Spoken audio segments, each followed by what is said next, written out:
हर्ष जी, रांची झारखंड से। महाराज जी, कोटि कोटि प्रणाम। राधा राधा। महाराज जी, मैंने जो कुछ भी भगवान से मांगा उन्होंने देर सवेर दे दिया। ये मेरा प्रारब्ध था। अगर मेरा प्रारब्ध इतना अच्छा था तो इस जन्म में मैंने देह मोह में आके व्यभिचार जैसा पाप क्यों किया? मैंने पुण्य कर्म ही क्यों नहीं किए? महाराज जी, मैं अपने ऊपर ईश्वर की बनाए हुए प्रारब्ध नहीं भोगना चाहता। कृपया मार्गदर्शन करें। तो विवेक एक ऐसा है जो आपको बचा सकता है। विवेक जानते हो, उससे परिचय हुआ है? विवेक का तात्पर्य होता है बुद्धि के निर्णय को ठीक से देखना। अगर बुद्धि पर कोई जांच कर पाता है तो विवेक कर पाता है। प्रायः सब बुद्धि की धरा में जहां कामना उत्पन्न होती है मन में, तो वो बुद्धि को अधीन कर लेता है। और बुद्धि जब तक दस्तखत नहीं करती तब तक कि मन कुछ नहीं कर सकता। और वो 1 सेकंड से भी कम हिस्से में बुद्धि से दस्तखत करा लेता है और फिर वो भ्रष्ट आचरण में चला जाता है। अभी अंदर से भगवान की शरणागति तो हुई नहीं है। बट जो अंदर की बात है, पहले हृदय से स्वीकार करो कि मैं भगवान का हूं, अंदर से। इसके बाद विवेक से देखो कि ये जो मन की मांग हो रही है, ये धर्मयुक्त है कि नहीं। अगर नहीं, तो अपनी बुद्धि को भगवान के बल से युक्त करके ऐसा शासन करो कि वो दस्तखत न करने पावे। जब तक मन को बुद्धि की स्वीकृति नहीं मिलेगी, तब तक वो कुछ नहीं कर सकता। अब मन है जन्म जन्मांतरों से विषयों का गुलाम। जो चाहे वो देखे, जो चाहे वो सुने, जो चाहे वो सूंघे, जो चाहे वो भोगे। मना खष्टानि इंद्रियाणि प्रकृति स्थानि कर सते। अब विवेक बल सत्संग के द्वारा भगवान के भजन की कृपा से जो विवेक प्राप्त हुआ कि ये नहीं करना चाहिए। प्रारब्ध पशुओं की बात है, समझे ना। अब जो प्रारब्ध में वो भोगेगा, हम पशु नहीं हैं, हम मनुष्य हैं।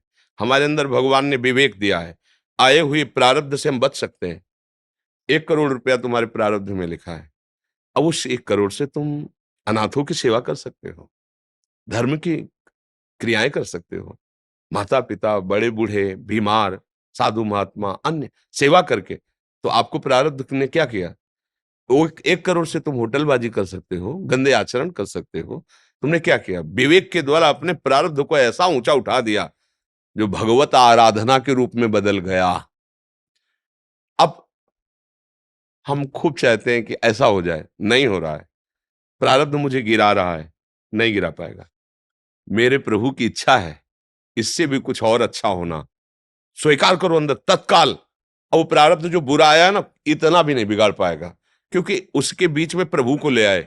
तो प्रभु हैं सब लोगों के महेश्वर। वो ऐसा कुछ होने ही नहीं देंगे जिससे तुम्हारा पतन हो जाए, जिससे नाश होता क्या है कि हम लोग छोटे बच्चे जैसे खिलौने में नहीं रच जाते। ये मुझे चाहिए, बस चाहिए, बस चाहिए।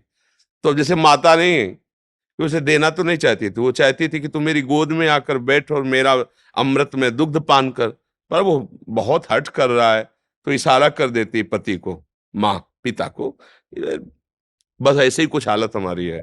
जब हम बहुत हठ करते हैं कि मुझे भोग चाहिए, तो इशारा हो जाता है कि बच्चा है, चलो। वो तो चाहते हैं कि सर्व भोगों का त्याग कर महाआनंद भोग आओ, हमारे माँ सुख में निमग्न हो। पर हम लोग अल्प बुद्धि वाले हैं, तो दृश्य भोग विषयों को देखकर उन्हीं के भोगने की इच्छा कर लेते हैं। इसमें न भगवान की प्रेरणा समझो और न इसमें कोई प्रारब्ध की प्रबलता समझो, इसमें बुद्धि की हीनता है। यदि इतना प्रारब्ध प्रबल हो तो भगवान ये आदेश नहीं कर सकते हैं कि इस मनुष्य जीवन से केवल मेरी प्राप्ति करो। क्योंकि भैया प्रारब्ध के अधीन अगर होगे प्रारब्ध में, भगवान तो मिल जाओगे। नहीं तो भैया नहीं होगा, क्योंकि प्रारब्ध कोई देवता नहीं है, हमारे किया हुआ पूर्व का कर्म है। और हम चाहें तो ऐसे कर्म करें कि उस प्रारब्ध को विनाश कर सकते हैं, नए भाग्य की रचना कर सकते हैं। तभी तो मनुष्य शरीर मिला है। तो इसलिए थोड़ा संभलो। हमारा प्रारब्ध में बुरा आचरण आया, हम कर गए, ये विवेकहीनता से होता है। प्रारब्ध में इतनी सामर्थ्य नहीं होती। इसमें हमारी कामना होती, वासना होती, हमारी इच्छा होती, और हम स्वीकृति दे देते हैं कि भैया प्रारब्ध में था इसीलिए संयोग बना। ये केवल अज्ञान है। हर प्रारब्ध का आप विनाश कर सकते हो, आपके पास नाम जप है। ऐसा है वो जैसे बोर्ड उसमें पेंसिल से लिखा जाता था ना, इतनी बड़ी रबड़ सी आती थी, ऐसे करो मिट जाए ये नाम, वो जो भी लिखा है सब मिट जाएगा। आप भजन परायण रहो और सत्य मार्ग का अनुसरण करो, धर्म से चलो। जो गंदी बातें मन में प्रेरणा आती है, विवेक के द्वारा उसे रोको, जहां तक रोक सकते हो। अगर गलती हो जाती है तो आप प्रभु हैं, उनसे फिर प्रार्थना करो, फिर आगे संभल करके चलो। पर उसको ऐसा न ले जाओ कि ये प्रारब्ध था। नहीं नहीं, ये मेरी गलती थी। प्रारब्ध हम कह रहे देखो, प्रारब्ध में सब कुछ सामने आ गया, माना सब भोग आ गए, लेकिन आप भोगना स्वीकार ना करो। तो प्रारब्ध था तो आ गए ना, अब उसे बांट दो ना, उसे विस्तृत कर दो। आप मत भोगो, तो उससे क्या होगा? भगवत प्राप्ति की योग्यता आ जाएगी आप में। अब प्रारब्ध को केवल भोगते रहे सुख दुख को, तो हम में और पशु में अंतर क्या रह जाएगा? वो प्रारब्ध के अधीन है, वो विवेक नहीं लगा सकता। लेकिन हमको विवेक करने का सौभाग्य मिला है। उत्तम देह सबसे है मानव देह, और इसमें सबसे बड़ी प्रधानता है कि विवेक प्रधान है। बुद्धि प्रधानता अलग है, विवेक प्रधानता अलग है। विवेक बुद्धि तो सब में है, कैसे चोरी करना है, कैसे व्यभिचार करना है, कैसे हिंसा करना है, कैसे उसको गिराना है, कैसे उसको दुखी करना, देखो कैसे बुद्धि के प्रभाव है। लेकिन विवेक, कैसे अपने को बचाना और कैसे उसको बचाना है, कैसे अपने को सुखी रखना, कैसे सबको सुखी रहे, ये विवेक है। ये हो जाए बस काम बन गया। साधु संग से, भजन से, शास्त्र स्वाध्याय से, पवित्र आचरण से यही विवेक सुरक्षित रहता है, बढ़ता रहता है। और जब विवेक बढ़ जाता है तो ये भगवान का स्वरूप हो जाता है, यही ब्रह्म अनुभव करा देता है। समझ पा रहे हो जी? आशीष जी यमुनानगर से। श्री गुरुदेव। गुरुदेव आपके चरणों में कोटि कोटि प्रणाम। गुरुदेव, श्री जी की कृपा से आपके चरणों का आश्रय मिलना एवं जीवन में अचानक से परिवर्तन आना इस अदम पापी के लिए किसी चमत्कार से कम नहीं है। इस शरीर की माता जी के जाने के बाद लगता था कि जैसे अब कुछ नहीं रहा, बट आपके सानिध्य से सच में आभास हुआ कि अब बहुत कुछ है। गुरुदेव, घर में श्री जी प्रिया प्रीतम विराजमान है। कभी कभी सेवा में देरी हो जाती है। आपके वचनानुसार हम जिस प्रकार नाम जप हर समय कर सकते हैं, क्या उसी प्रकार सेवा भी हम किसी भी समय कर सकते हैं, या हाँ, सेवा का समय नहीं निर्धारित? नहीं नहीं, गृहस्थ के लिए आप छूट है आपको। जब समय मिले तो आराम से खूब मस्त होकर के सेवा करो। मतलब सुबह जल्दी है, इतनी कर दो कि प्रभु को उठा के बैठा दिया, मुख पोछ दिए, थोड़ा कुछ भोग लगा दिया, चले जाओ। अगर अब शाम के आना है, मान लो काम में व्यस्त हो, शाम फिर आराम से आकर के उनको श्रृंगारित करो, भोग लगाओ, आरती करो। क्योंकि मन अब लगेगा ना, अब सेवा में बैठे तुम्हें लगेगा कि हमें 8 बजे पहुंचना है या मैं बहुत लेट हो जाऊंगा। अब तो आप का मन वहां पहुंच रहा है, सेवा कहाँ हो रही है? सेवा इसका मतलब आप बेफिक्र हो गए, अब शांत भाव से सेवा कर रहे, समझ रहे हो? गृहस्थी में सबसे बड़ी सेवा है कर्तव्य कर्मों का पालन करना। अब वो पूजा में बाहर ही बैठा रहेगा तो फिर ज्यादा नहीं बन पाएगी वो सेवा। वो न बन पाएगी तो कर्तव्यच्युत हो जाएगा, क्योंकि उसे धन चाहिए, उसे व्यवस्था चाहिए। तो थोड़ी भगवत सेवा की और उसको भगवत सेवा मान करके की, और जब उससे छुट्टी मिले फिर ऐसे करें। अब जिस दिन कार्य में नहीं जाना है उस दिन खूब सेवा विस्तार कर दो, जिस दिन लगा कि हमें कार्य में, सेवा को छोटा कर दो, और नाम जप करते रहो। वो सब भगवान की सेवा के भाव। गृहस्थी में सबको समझना चाहिए, माता बहनों सबको समझना चाहिए। अब मान लो पति को 7 बजे जाना है, अब उनको लग रहा है हम पूरी से ठाकुर सेवा में बैठे हैं, और उसको ऑफिस में अपना टिफिन भी लेके जाना है, चाय भी नाश्ता करना है। बिल्कुल ठाकुर सेवा मत करो, बात हमारी समझो। पति में भगवान की भावना करो, पहले रसोई बनाओ और ठाकुर के लिए निकाल के रख दिया, पति का टिफिन लगाओ, उसको पवाओ, तैयार करो, और जब वो चला जाए तो उसमें भी ठाकुर है। लकड़ी के मंदिर में ठाकुर है, पाषाण के मंदिर में ठाकुर है, तो चैतन्य मंदिर में ठाकुर नहीं है? अब पति वहां भूखा रहे, वो जले कि यार ये पूजा में बैठी, चाय के लिए भी नहीं पूछा, तो हमें तो लगता है कि अभी सही समझ नहीं है। 8 पहर सेवा करना है हम लोगों को, क्योंकि हमारे पास दूसरा काम नहीं है। आप लोगों के पास गृहस्थी के बहुत से कार्य हैं। आपको चाहिए ठाकुर सेवा छोटे में निपटाओ, और सबकी सेवा की भावना से जो जो कर्तव्य कर्म है वो श्री जी के लिए ही कर रहे, ऐसी भावना से खूब नाम जप करो। और जब खाली समय हो तो टीवी, पेपर, ताश, इधर उधर के प्रपंच उसमें न लगा के फिर ठाकुर सेवा करो। जब समय मिल जाए, जब समय मिल जाए, 8 बजे रात के समय में अपने घर के ठाकुर है, 8 बजे रात को बैठ के उनको दुलार की, आरती की, हाथ जोड़ा, प्रभु आप देखो, बहुत प्रसन्न हो जाएंगे। हमारी बात समझना। छोटा सा बच्चा है, अब वो रो रहा है, वो भूख लगी, बोले रुको पहले ठाकुर सेवा। नहीं, वो ठाकुर है, उसे नहलाओ धुलाओ, उसको थोड़ा भोग लगाओ, पवाओ, बैठो तुम, आओ हमारे पास बैठो। फिर ठाकुर जी प्रसन्न हो जाएंगे। ठाकुर जी समझो हमारी बात। अब ठाकुर जी को केवल मूर्ति का मान लिया और सब ठाकुर जी को नहीं माना, तो मतलब पूजा अधूरी है, अभी समझ ठीक नहीं है। तो इसमें कोई समस्या तो नहीं है कोई समस्या? हाँ, बस अच्छे से चलो। सुनील परमार जी भोपाल से। गुरुदेव आपके चरणों में कोटि कोटि नमन। गुरुदेव, वास्तविक शरणागति क्या कोई परिस्थिति आने पर ही होती है या इसके बिना भी हो सकती विवेक से भी होती है, परिस्थिति से भी होती है। जैसे आपने वास्तविक सत्संग और भजन के द्वारा अपनी बुद्धि को पवित्र कर लिया, तो फिर कोई विपत्ति की जरूरत थोड़ी है। सब विपत्ति से ही थोड़ी शरणागत होते हैं। और एक होती है विपत्ति से, भरी सभा में लात मारा रावण ने और विरोधी हो गया, कोई भी लंका में इसको आश्रय दिया तो मृत्यु दंड दिया जाएगा। तो ईश्वर ने कहा हमें लंका का आश्रय चाहिए ही नहीं, हम तो आपसे बता ही नहीं रहे थे, हम तो केवल आपके मंगल के लिए कह रहा हूं। वह क्या, हृदय से मैं भगवान श्री राम से प्रेम करता हूं। आप कोई मेरी निंदा ना करे कि मैं अपने भाई का विरोध करके जा रहा हूं, मुझे लात मारा जा रहा है, भगाया जा रहा है, तो अब मैं भगवान की शरण में जा रहा हूं। जब देखता है जीव कि अब कोई आश्रय नहीं रह गया, तो फिर पुराने दोस्त की याद आती है। वो पुराने दोस्त प्रभु ही है, हरि ही है। पर कुछ घटनाओं से शरणागति होती है और कुछ विवेक से होती है। दोनों में एक ही बात होती है।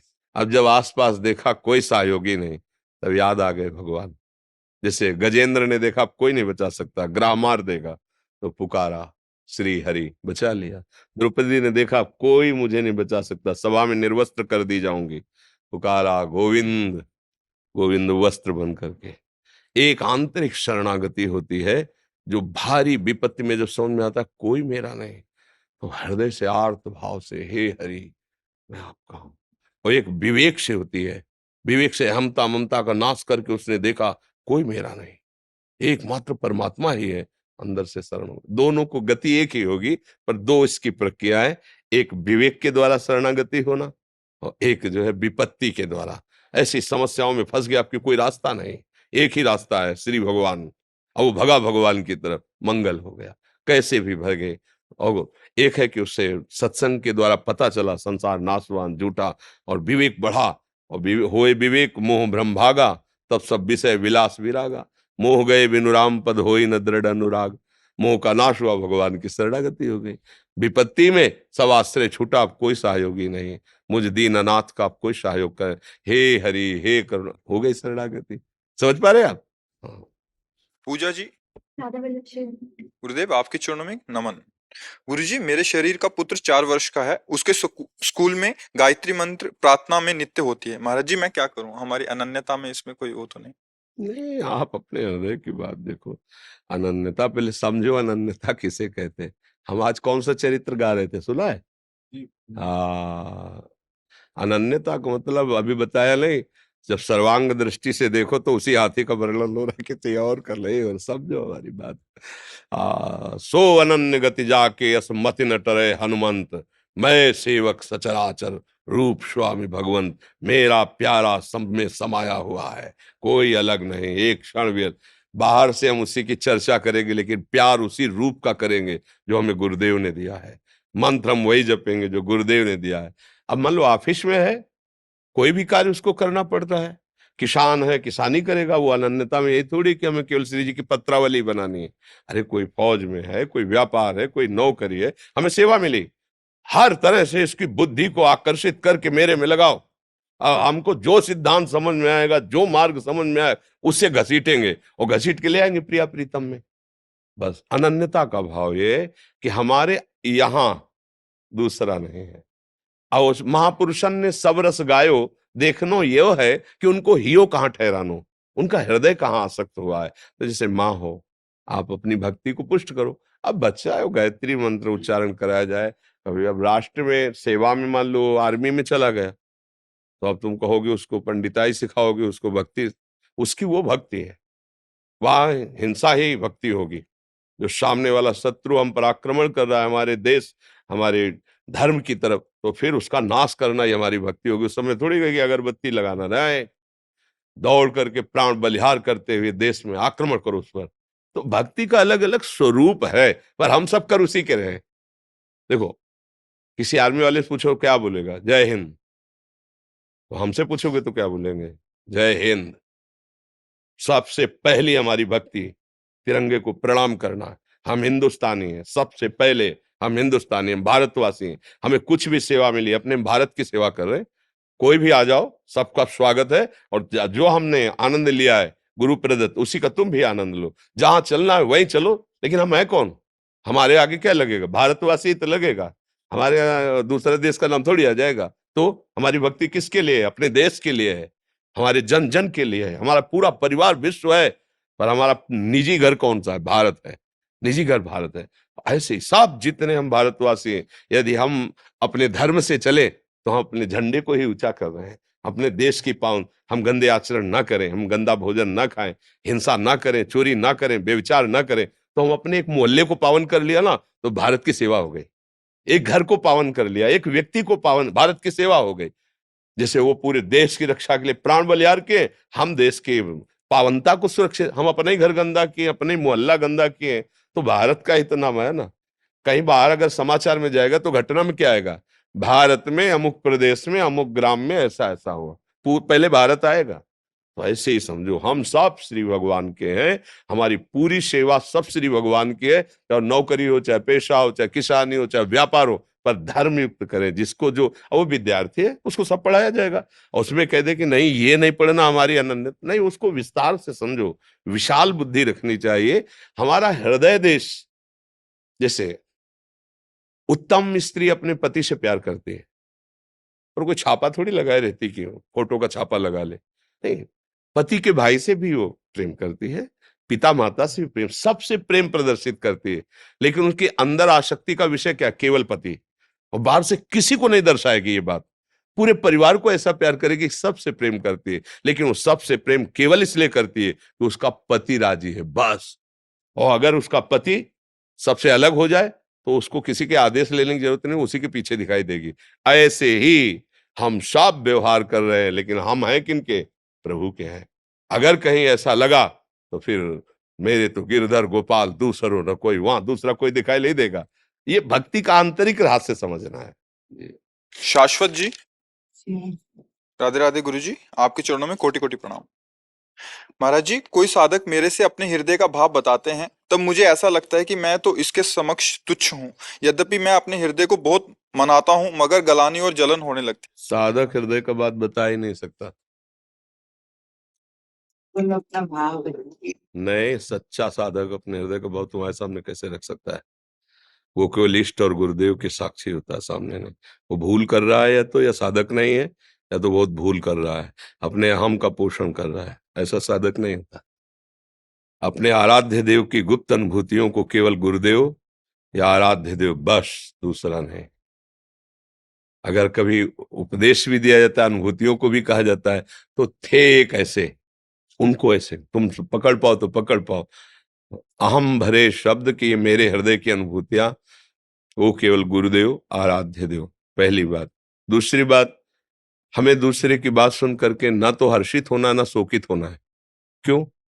क्योंकि हम जिस मालिक से जुड़े हो वो देखे कि मुझे कैसा बनाना है, मैं क्यों चाहूं? मैं तो समर्पित हूं। अब ठाकुर मुझे जैसा चाहे वैसा बनाए। हमारा कर्तव्य उनकी आज्ञा के विरुद्ध आचरण नहीं करूंगा, और सदैव उनका सुमिरन करूंगा। स्थिति क्या देते हैं तो हमें क्या सम्मान चाहने की जरूरत है? क्या यदि भगवत प्राप्ति की जरूरत है तो हमको ये दूसरे की बात देख के जलन नहीं करनी। हमको अपने ज्यो ज्यो राखत हो त्यों त्यों रहियत हो हरि। चतुरासी जी के पहले पद की पहली पंक्ति, जोई जोई प्यारो करे सोई मोहि भावे। मेरा परम कर्तव्य केवल यही है कि हम हर समय सुमिरन करेंगे और गलत मार्ग में कदम नहीं रखेंगे। हे हरि, वो भी आपके बल से, बस। दूसरों की अनुभूतियों से हमें क्या लेना देना है? अपनी छाती का भजन अपने हृदय को शीतलता पहुंचाएगा। ऐसे हम जलेंगे तो कभी किसी से द्वेष हो सकता है, कभी ईर्ष्या हो सकती है। यदि उसकी लघुता समझ में आए तो अपने में अभिमान हो सकता है, साधना में विघ्न पड़ सकता है। अगर हम अनुभूतियां सुने तो महापुरुषों की सुने। अगर हमको मत्सरता, क्रोध, ईर्ष्या, अहंकार इससे रहित होना है तो ये निश्चय करना है कि मैं प्रभु को समर्पित हूं। मुझे बिल्कुल डगमग नहीं होना। तुम्हारे ऊपर जो प्रभु कृपा कर रहे हैं ठीक है, हमारे हृदय में जैसे प्रभु चला रहे हैं वैसे हैं। किसी तरह से मैं उदास नहीं हो सकता, निराश नहीं हो सकता, ना दूसरे की प्रशंसा सुनकर, ना दूसरे की महिमा देखकर। मैं अपने प्रभु का हूं, जैसे वो चाहेंगे वैसे चलाएंगे। मेरी ठसक में कोई अंतर नहीं होगा, चाहे 5 जूते कोई मारे या 5 माला पहना दे। मैं अपने हरि को स्वीकार कर चुका हूं, इन बाहरी बातों से मेरे ऊपर कोई फर्क पड़ने वाला नहीं। तब तो मार्ग सही आगे, नहीं तो भगवत मार्ग है, फिर विचलित हो जाओगे। क्यों बच्चा? समझ में आ रहा है? हाँ, भगवत मार्ग विचलित किसी के कहने सुनने में नहीं। नारायण स्वामी कह रहे, सुने न काहू की कही। हम जो भी बात करते हैं बच्चा, वो हमारी नहीं होती, वो किसी महापुरुष की होगी, श्री जी ने जो भेजा है वो बात होगी।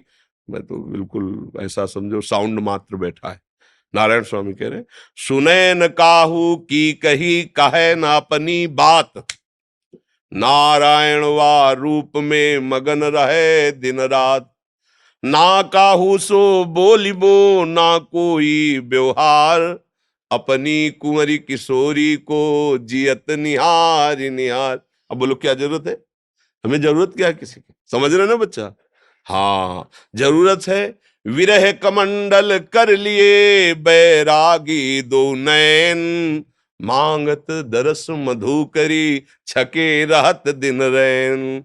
हृदय में आग लगी है, कब मिलोगे कब मिलोगे। हर समय चाह है एक बार भर नेत्र दीदार करने की, यही मधुकरी है। मेरे नेत्र प्यासे हैं आपके रूप, जैसे मीरा जी कहती, दरस बिन दूखन लागे नयन। आह, जब से तुम बिछड़े पिय प्रीतम, कबहु न पायो चैन। दरस बिन, सही मार्ग पे आ गए प्रभु। असंगो हम पुरुषा, संग तो सिद्ध महापुरुष का, नहीं तो असंग, नहीं संक्रामक बुद्धि हो जाएगी। वो अपना अनुभव होता है, कोई अपनी बात बताए, वो किस तरह का है, हमारी बुद्धि बदल जाए। नहीं, या तो शास्त्र सम्मत बात और या तो सिद्ध महापुरुष का वचन, नहीं तो नहीं। हमारी जो चल रहे उसे चलने दो। ये हम महापुरुषों की बात कह रहे हैं। सच्चाई से भगवत मार्ग में चलो, कहीं और से कृपा नहीं, यहीं से उत्पन्न होगी। यहीं बैठा है सब लोगों को धारण करने वाला परम पुरुष परमात्मा, यहीं छाती में बैठा है, यहीं हृदय में बैठा। उसे जागृत करो, उसे विवश कर दो, पर्दा हटा दे माया का, और सामने झांकी मिल जाए, दीदार हो जाए, निहाल हो जाए। यही है, सबसे पहले यही भगवत साक्षात्कार होता है, बाहर नहीं, यहाँ होता है। सबसे पहले वो हृदय में प्रकाशित होते, बस फिर तो जित देखो तित श्याममय। जिधर दृष्टि जाती उधर प्रीतम ही प्रीतम दिखाई देता है। और जब प्रीतम नेत्रों में बस जाता है तो फिर पी मूर्ति नैनन बसय तेहि रस रहाय समाय। ये लक्षण सुनि प्रेम के और न कछु सुहाय, और न कछु सुहाय। फिर अपने मद मातो कुटुंब देहते जाय, छूट सब ही विधि नातो। जहां जहां पी की बात सुने खोजत तिन गैनन। आनंद में उमकता हुआ बस, उसे किसी के सुनने की जरूरत। अनुभूतियां तो हमारी स्वामिनी जो, हमारे लाल जो महाराज तो रेला कर देंगे, हृदय में आनंद का रेला। पर थोड़ा तो हम समर्पित हो ना, हमें किसी के सहयोग की, किसी के सुनने की जरूरत नहीं। जितना ज्ञान है उतना अभी चल दो तो सिद्ध हो जाओगे। किसी को भी, किसी को भी जितना ज्ञान है उतना स्वीकार कर लो। तुम्हें जितना ज्ञान है, तुम्हें उतने में तुम सिद्ध हो जाओगे। करके तो देखो। लेकिन दूसरे को उपदेश देना सहज है, अपने जीवन को उसमें उतारना बड़ा कठिन है। इसलिए असंग रहो और नाम मंत्र जपो, आगे अनुभूतियां खुद प्रकट होने लगेंगी। महाराज जी, कुछ भक्तों ने आपके श्रीमुख से नाम चाहा है महाराज जी। तो राधा वल्लभ श्री हरिवंश राधा राधा जपते हो आप, सबसे प्रार्थना है खूब नाम जप करो। बस सब कोई गंदे आचरण से बच जाओ, सुखी हो जाओगे। गंदे आचरण की व्याख्या करने की जरूरत नहीं, सब कोई जानते हो। धोखा मत दो, अपने आप को धोखा मत दो। गंदा संबंध मत करो, गंदी आदतें तुम्हारा नाश कर देंगी। किसी से बताने की जरूरत नहीं, तुम्हारा कर्म ही तुम्हें दंड देगा, दूसरा कोई दंड नहीं देता। कि कोई नहीं जानता है, चल रहा है, बिल्कुल नहीं, तुम्हारा नाश हो जाएगा। देख, कागज में शब्द में लिख लो, नाश हो जाए। ऐसा नाश होगा, ऐसी परिस्थिति में फंसोगे कि फिर निकल नहीं पाओगे। डरो इस बात से। जो गंदी बातें हैं मत करो। तुम गृहस्थ में हो, जितना अधिकार है अपने पति से प्रेम करो, अपनी पत्नी से प्रेम करो। नहीं हो पा रहा है, नहीं कर रहे हो तो संयम से रहो। बेविचार करने की जरूरत नहीं, पापाचार करने। ये मनुष्य जन्म ऐसा नहीं पशु पक्षियों जहां मनावे भोगो, जैसे मनावे खेलो, जैसे मनावे खाओ। जैसे बोले हमारा जीवन स्वतंत्र नहीं हो, ईश्वर के अधीन है, माया के अधीन है। ऐसे नहीं, धज्जियां उड़ जाएंगी, देख लेना। और जब विपत्ति का समय आता है तब केवल तुम भोगते हो, दूसरा कोई साथी नहीं होता, ध्यान रखना। इसलिए आचरण पवित्र रखो, नाम जप करो, भगवान सबका मंगल करेंगे। हमारी सबसे प्रार्थना है, मान लो जब तुम्हारा मन तुम्हें गलत सिखाता है उस समय तुम उससे लड़ो। नहीं लड़ पाए तो भगवान को पुकारो। कोई ऐसा पापाचरण मत करो जो तुम्हारे इस जन्म को व्यर्थ कर दे। आप समझ लो, ऐसी गलतियां होती हैं, आगे तुम्हें चांस नहीं मिलेगा जो अभी मिला है। आप यहाँ कहाँ बैठे हो? वृंदावन में। कहाँ? साधु समागम में। इससे बड़ा कोई लाभ होता है? अब तुम्हारी दुर्गति नहीं होनी चाहिए। साधु समागम का मतलब अब तुम्हारा जीवन आनंदमय, उन्नतिमय। अब बात एक को न मानो तो फिर मतलब क्या रह गया? फिर तो भगवान हृदय में ही बैठे, तुम्हारी दुर्गति कहाँ रोक रहे हैं? इसलिए खूब नाम जप करो, जाओ सब। राधा राधा। बाबा जय गिरिराज जी की। ओहो जय हो, जय हो। बाबा गोवर्धन गिरिराज महाराज निहाल कर दिए, दर्शन दे के निहाल कर दिए। आओ अरे बाबा आपसे जब तक दर्शन ना हो ना तो मन कछु ऐसो रे। आप हमारी श्राद्धार मेरा बाबा बैठ जा। गिरिराज जी की विशिष्ट प्रसादी लाया तो स्वीकार कर लीजिए। आया हमारे तो सौभाग्य स्वीकार क्या कर ली, सौभाग्य है हमारे। माला पहरा बाबा।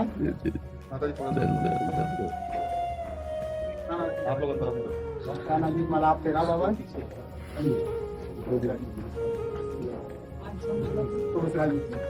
बाबा कुछ ये गंगा मैया जो मानसी गंगा है ना बाबा, जी जी जी, माँ की प्रसादी है ये। अहो भाग्य, अहो भाग्य। ये आपको 56 भोग को प्रसाद है बाबा।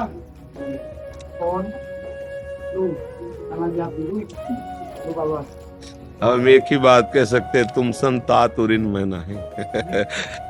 हे तात, मैं तुमसे उऋण नहीं हो सकता, क्योंकि हमारे शरीर में जो खून और ब्रजवासियों की रोटियों का है उन्हीं का है। अब आप चाहे चरण छुओ या चरण छुआओ, आशीर्वाद दो चाहे आशीर्वाद ले आओ, ये आपका कार्य। हम तो मतलब निहाल हो जाते हैं जब ब्रजवासियों का प्यारे पाते हैं ना। हमें लगता है कि अगर महारानी जो कृपालु ना हो तो ये नहीं प्राप्त हो। हम इसके अधिकारी नहीं, पर आपको जैसे आप लोगों को देखता हो तो लगता है मेरे परिवार के जन, मेरे घर के जन, ब्रजवासी जन, प्रभु के आराधक, तो आप हमारे प्राण हैं, आप हमारे निज जन। धर्म से चलो, जीवन ऐसा पवित्र हो जो आदर्श जीवन हो जाए। बस यही, सबको सुख इसी धर्म से चलने पे मिलेगा, सबको सुख प्रभु की आराधना से मिलेगा। ये सच्चाई लोग समझ नहीं रहे। अगर समझ जाए ना तो किसी के पास जाके जंतुर बंधाने की जरूरत नहीं, आशीर्वाद मांगने की जरूरत। राधा राधा राधा, कृष्ण कृष्ण कृष्ण, ये सबसे महान शक्तिशाली आशीर्वाद है। ये जबान पे चलता रहे तो कोई भी जहान में नहीं कि उसको परास्त कर सके। करके तो देखे, मस्त। आप जिनकी सेवा में लगे हो ना, बहुत महान कार्य है ये। बस लगे रहो, चुपचाप लगे रहो, शांति से सब। बड़ी कृपा है, ऐसी कृपा करो, ऐसा आशीर्वाद हो, आपके दर्शन होते रहेगा। आप हमें दर्शन देते रहे। बाबा आपके दर्शन अगर रह जाए ना तो मन बढ़िया। जय गिरिराज जी की बाबा। जय जय गिरिराज।